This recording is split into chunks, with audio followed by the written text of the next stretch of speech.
আমার নাম হচ্ছে আব্দুল আলিম। ফেসবুকে সবাই বাতের নামেই চেনে। আর নয়ন আমার বন্ধু, ছোটোবেলা থেকে একসাথে লেখাপড়া করছি। নালু ভাই সিনিয়র ভাই। আমরা ভিডিও করার নয়ন সবার আগে শুরু করছে, তারপরে নালু ভাই, তারপরে আমি। আমি মাঝে মাঝে আসতাম। ব্যাপারটা আমার প্রথমে ভালো লাগতো না।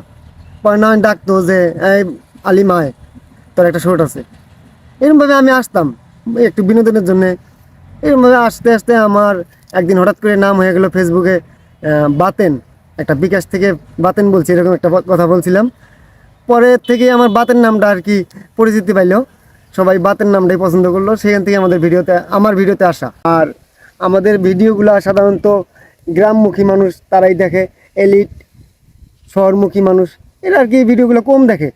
আমরা গ্রামের যে বাস্তব কাহিনিগুলো, এগুলো অভিনয়ের মাধ্যমে ফুটিয়ে তোলার চেষ্টা করি। তাছাড়া ভিডিওর যে বাস্তব কাহিনিগুলো, এগুলা আর কি আমাদের ছিঁড়াফাটা পোশাক এরকম নিয়েই করা হয় আর কি। তাছাড়া আমরা যদি এই ভিডিওগুলো যদি ভালো পোশাক করে ভালোভাবে করি, সেগুলো মানুষ দেখবে না, ভালো পাবে না। আর এই জন্যে অনেক সোসাইটির মানুষ বলে যে এরা খ্যাত, কী ভিডিও করে হ্যান ত্যান।